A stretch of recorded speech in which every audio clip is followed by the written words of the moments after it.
Back in July, I went with a friend to Rare, which is the romance author reader events in London.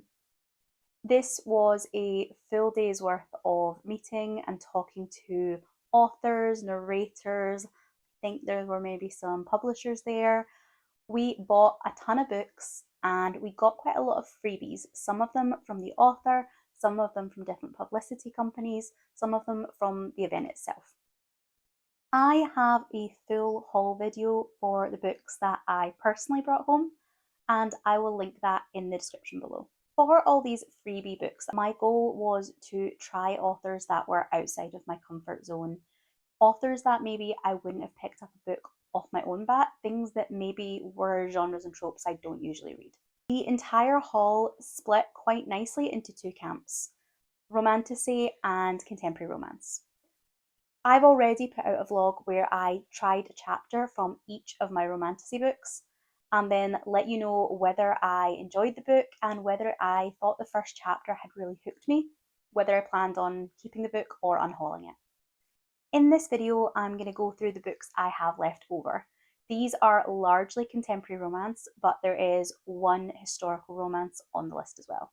Since it sort of sits in a category all on its own, the first chapter that I'm going to try is going to come from Copperscript by KJ Charles. This is a historical male-male romance, and this is one of the books I actually did buy myself. I really enjoyed KJ Charles' writing in the past, and I was really excited about this one. So I think I'm going to read it first and check that the vibe is right, and I will get back to you and let you know what I think. Our first chapter of Copperscript opens with policeman DS Aaron Fowler.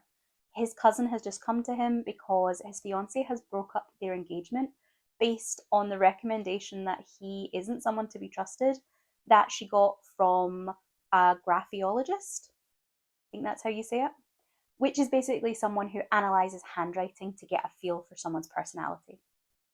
Obviously, his cousin is really upset about this and he asks Aaron to take a look into it. He thinks he's a fraud, he thinks he is preying on the vulnerable, and obviously he also wants his fiancée back. Aaron's much less sure and he kind of thinks it's maybe going outside of his remit, it's maybe a little bit unprofessional, but he does end up going to look into it. And that's where he meets Joel Wildsmith, the graphologist in question. Aaron hands over a couple of letters, one from himself, one from his brother-in-law. Then Aaron hands over a letter that is from a serial killer he's been looking into, and he too is relatively convinced that Joel knows what he's talking about. So far, this looks really interesting. The graphologist angle is something that I've never seen before, and I'm really interested to see how much of that's going to come through in the romance. We also get some kind of nice disability representation here in a historical setting. Joel has lost a hand and he uses a prosthetic. The chemistry in this one, at this point, I'm not completely sold on, but I really enjoyed the way Charles develops her romances previously, so I really have high hopes for this one. The next book that I picked up to try was Once Upon You and Me by Timothy Janofsky. This is another one that was a fairly safe bet. I have read 2 or 3 or 4 of Janofsky's books in the past. A couple of them have been 5 stars, and even the ones that weren't 5 stars, I really enjoyed. I could see the strengths of them. They came in maybe upper 3s, 4s. This one is set in the Catskills. It's a kind of idyllic holiday destination, little rustic cabins, they host weddings. It's very fairy tale-esque, the setting. And the concept is really unusual. Here we have Ethan. He works at the resort. In fact, his ex-wife is the owner of the resort, and they have a daughter together. And he wants to kind of stay as close to her as possible. Her potential love interest is only briefly mentioned by name in the first chapter, but from the back of the book, it looks like the angle with that is that Taylor is the ex-wife's personal assistant, and obviously there's going to be some awkward relationship dynamics going on as the two, I'm guessing, try to keep the romance secret and then ultimately have to face the music. I enjoy Janofsky's writing. I think he manages to create really good chemistry with characters very quickly. I think his writing is really readable, and I think he's one of my probably top contemporary authors. It would have had to do something I really disliked for me to want to unhaul this one right now.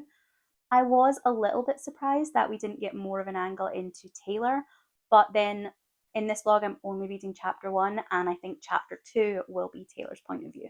The last book that I picked up in this sitting was When I Was Theirs by Evelyn Flood. Now this book was really promoted at the event. I mean, just look at this beautiful cover. It's got a kind of Barbie pink foiling on the title and a similar effect on the back. It also has these amazing holographic sprayed pages. Don't know how much of an effect you'll get from that when I show you, but it is really gorgeous in person. The book was also given out right as we entered the event.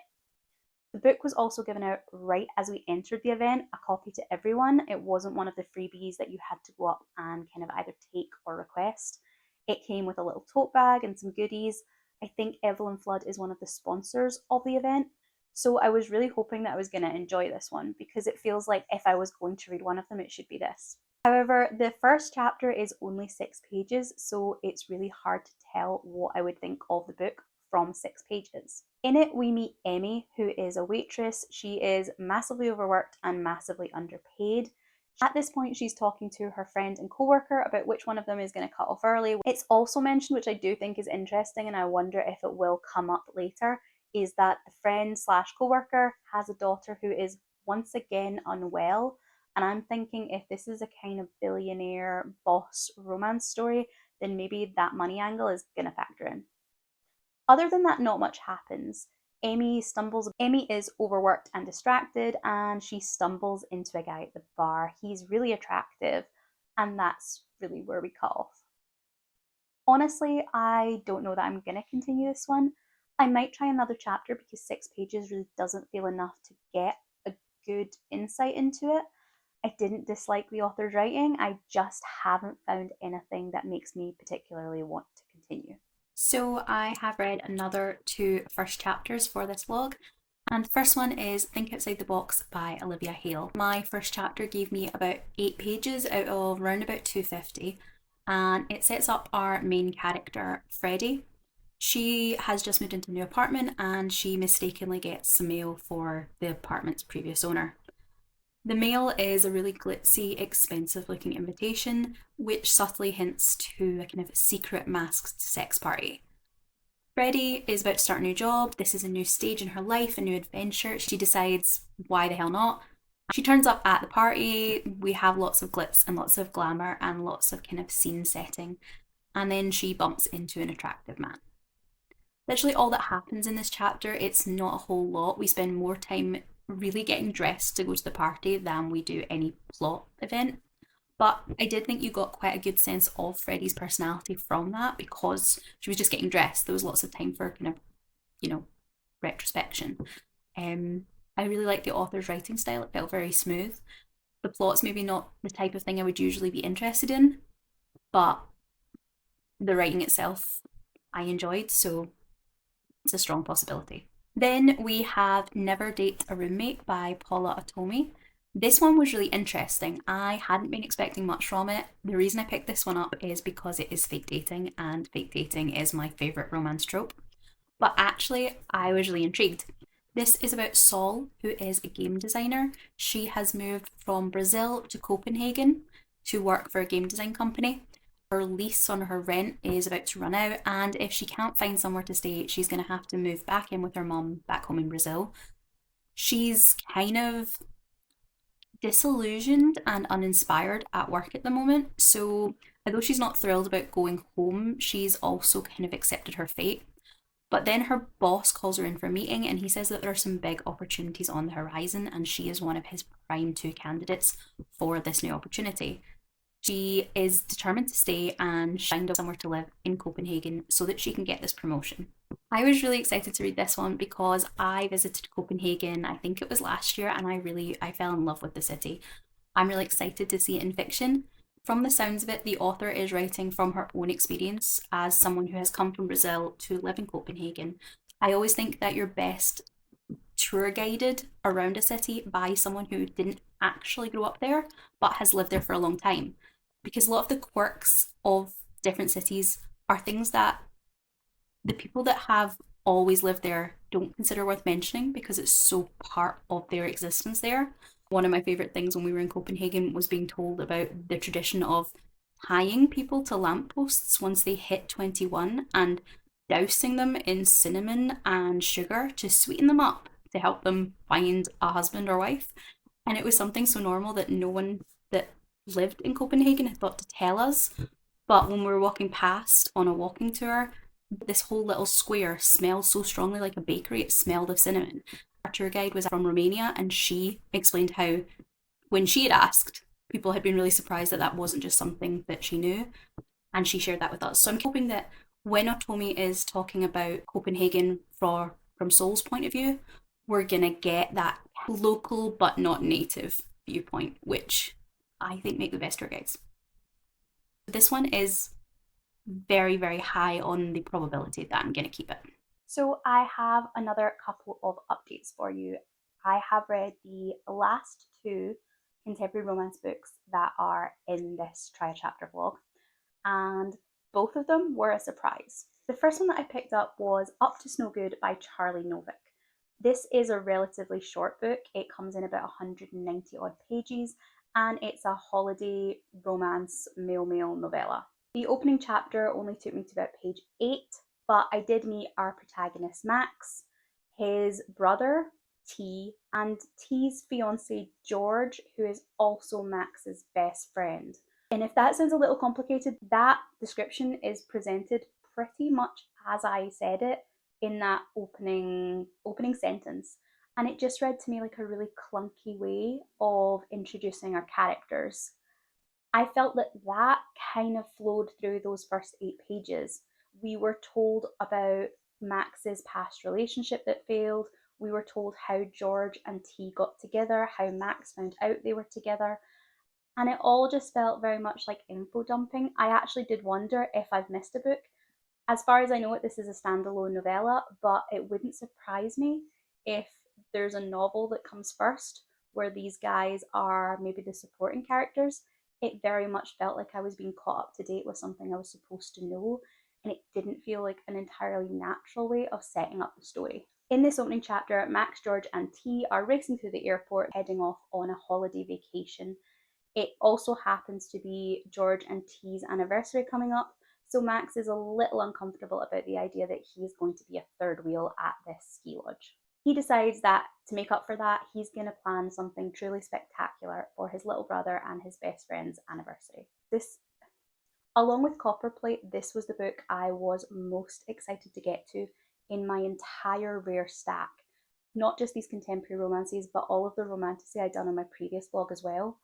And I don't know whether maybe I set myself too high an expectation, but I was just a little disappointed that it didn't hit for me the way I hoped it would. That said, it's a stunning cover and it is a short book. So even though the first chapter didn't wow me, I do think I'm probably going to give this a second chance. The last book is Fake Dating with Benefits by Lily Gold.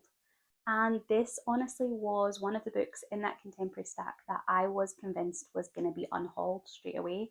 It was the fake dating element that initially drew me to it. If you've seen any of my videos before, you'll know fake dating is one of my, if not my very favourite romance trope. I will always be at least reading the summary of anything that kind of hints towards a fake dating storyline. However, this one is also a why choose romance, and as much as I love fake dating, I don't tend to get on with why choose romances. I just always find the love interests either somewhat underdeveloped or feeling somewhat the same as each other. So I did probably go at this one in a more critical mood. It's one of the chunkier books in these two vlogs, and of the contemporaries, it is by far the biggest. It is about 450 pages, which for a contemporary romance for me feels awfully long. But since the why choose element, I often have the issue that I don't think the characters get enough time to be developed. Maybe this is the solution to that, that your contemporary romance needs to be longer to give you space to do it. The first chapter was also the shortest of any of the chapters between both the vlogs, a grand total of 4 pages. In it, we meet Layla. She is on a date. It is her 120th date in the past 2 years. She's really hoping, she wants to get married soon. It's the last kind of box she wants to tick off in her life. she tells us very quickly, she tells her date very quickly, that she wants to have at least 2, ideally 3 children in the next 5 years. That is her goal.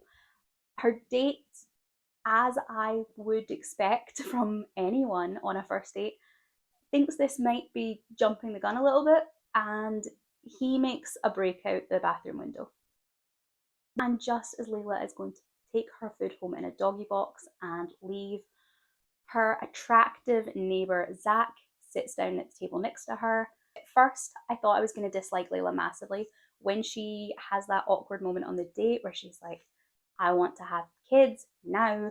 I just thought she's going to be completely insufferable. But I don't know, something about Lily Gold's writing just completely won me over here. And I did actually immediately read the second chapter. Again, reading that chapter only took me to, I think, page 9. These are very, very short chapters. And that second chapter is really just us seeing Zach and Lily having a little bit of a conversation over dinner before they leave the restaurant. We see that Zach is some kind of sports star that the waiter recognizes. And we get a little idea that he and his 2 flatmates, the 3 of them, run a fairly successful 3 Single Guys podcast, which obviously sets up the angle that they are going to teach her how to date. So again, yeah, the plotline isn't doing much for me, but I'm intrigued. This is probably the underdog coming through, possibly to pole position. I'm going to sit with those books for a week or so and see which ones, after stepping away, I am still interested in reading. See if anything moves about in my kind of estimations. And I'll get back to you with a final update once I've made those decisions. So, coming back to this vlog with a little bit of distance on these books, I actually think this was an insanely good batch for me. I did think that the contemporary romances would be the ones that I would be least interested in actually reading. It's not my usual genre, whereas the romantasy vlog I thought I would do better with, because at least that has that fantasy element, which is where my interest lies. But actually, out of the 7 books that I read for this tria chapter, I only plan on getting rid of 2. Those are Think Outside the Boss by Olivia Hale and When I Was Theirs by Evelyn Flood. Both of these 2 I will be unhauling and hoping they can find a better home with a friend, or if it needs be, with my local charity shop. And the other 5 I'm gonna find space for on my shelf because I think I at least want to try a bit more of all of them. The surprise winner of this challenge has been Faking with Benefits by Lily Gold. Of the 5 I kept, and to be honest, of the books in general, this was, if not definitely the lowest, then in that kind of bottom end of the scale. And actually, it's been the one that I am the most interested in continuing on with, even though a couple of the tropes are things that I'm not usually interested in. I'm really excited to see how this one goes when I do pick it up. I'm hoping it's going to be a success and that I'll have found a brand new author in Lily Gold, because I was really impressed with her writing in those first couple of chapters. I hope that you've enjoyed watching me go through this project. If you have, I would really appreciate a like on the video, and if you felt like it, even maybe a follow. If you want to leave me a comment about any of the books that I've read in this vlog, I would really appreciate that. Would you have picked up the books I picked up, and do you think you would have kept or unhauled the books I kept and unhauled? If you don't have anything in particular but you do want to leave me a comment, then leave me something in this light bluey green colour for Faking with Benefits. Thank you so much for watching, and I will see you in the next video. Goodbye.